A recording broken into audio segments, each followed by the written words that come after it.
Hello from the Big South Network studio. I'm Mark Bryant, and welcome to our preview series for softball 2025. Very happy to have with me here Coach Chris Hawkins of the Upstate Spartans. Coach, thanks for being here. You're welcome. Before we go forward, let's look back for a second, if we may.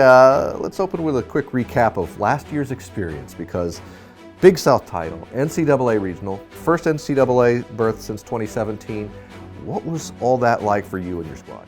Well, it's been a long time coming. I mean, we build a program that we want to go to the regionals every year, and since 2017, we've been unfortunate to do so. So we've been close a couple times in the conference tournament. We've probably won some regular seasons, but not in the conference tournament to get in. So it was a blessing to be able to do that. I thought it was a great year for us to grow. We played 13 Power 5 games. We took our beatings early. We kind of kept grinding, kind of believed in ourselves, and put ourselves in a very good position at the end of the season. So we were able to go into the conference tournament, seeded 1. So it kind of helped a little bit. And you know, things fell where they fell, and we got where we needed to be. And I couldn't be more thankful. You know, God always has a great thing for me, and I tell you what, He did a great job last time, because we didn't really deserve to be there. We were too young. We were too inexperienced. We couldn't get D-hit at any given time. But we found a way to get there, and then we did real well against Alabama in the regionals in front of everybody, and it was a lot of fun, but hopefully it built the culture for us to get going back to where we need to be again. Well, that takes us right into the next area, because now we got to take it forward here. So with great success comes great expectations. Now you're the preseason favorite, and how do you manage that, or do you do anything differently because it worked last time? Well, I would tell you that the people that voted for us number one are the people that we play against, so that's an honor. There's a lot of good teams in our conference as well, and to be able to be put there is a great honor for us. So I think we need to live up to that challenge, and we need to get 1% better every day. We need to be able to accept failure on a daily basis and grow from it. And I think that's a good opportunity for us to look ahead going, hey, you know, everybody values us a little bit, so we need to do the things we need to do to stay up on that. And know that any given day that any one of those teams could beat us, they're all good teams. So for us to be where we need to be now is a good start for us, but it's more about where we finish. Of course. Now, you mentioned being young, or perhaps even being ahead of schedule a little bit, so to speak. Tell me about some of your key returners now from an everyday player perspective, and who are the leaders going to be? Where's that coming from? Yeah, well, obviously Denver Lauer's a senior. She has got a lot of honors for us in the Big South going forward. She led the country in stolen bases. She's probably one of the best outfielders I ever had. Great kid, probably going to lead off for us again and kind of get the table set for everybody else. And I think that's a real good plus there. One of the ones that was a freshman last year, Abby Polk. She's a phenomenal defensive player. Like, she's gotten so much better. Her hitting's coming around, and I look for her to be a big impact for us in the middle of the infield. You got Alana Deal that is a senior shortstop for us this year, and I know in the conference tournament last year she hit a home run to win the game. She hit another home run before we got to that championship to get us there, and she's just a real clutch player that will be playing shortstop for us. And obviously you got Sierra Manis that on any given day I think we can beat anybody with her in the circle.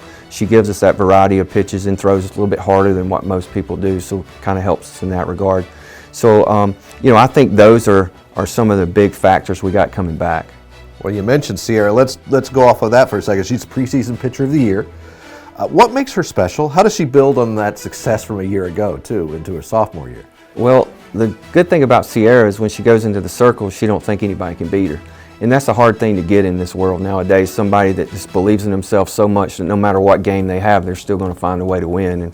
And I think that she does that and sets that example extremely well for us. But, to be able to throw 67, 68 miles an hour and then, backfill it in with a 50-mile-an-hour changeup and then be able to move to different quadrants, it makes her strong. And when she's on, she's real easy for us to cruise through a game. But when she's not, she keeps battling, and she just believes in herself, and I think that's a good advantage for us.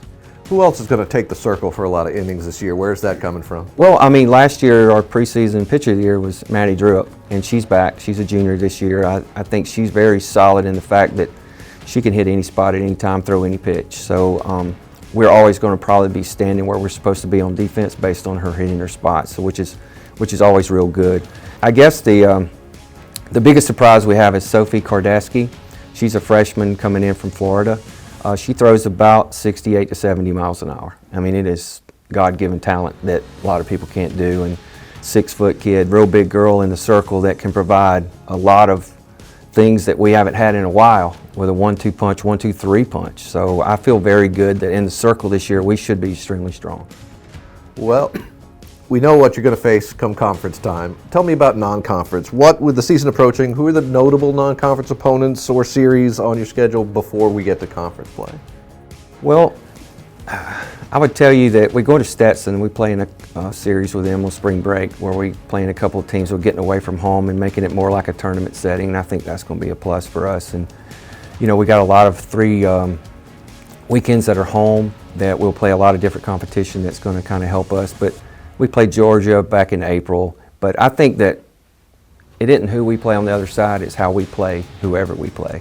So I would tell us that, you know, where there's a big game or not a big game, we play UNC Charlotte that went through it, but there's going to be a lot of situations where we have to get better as a team, and I really am not so much worried about what's on the other side, I guess you could say.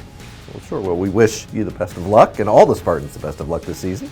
And we thank you for watching another installment of our preview series for softball 2025.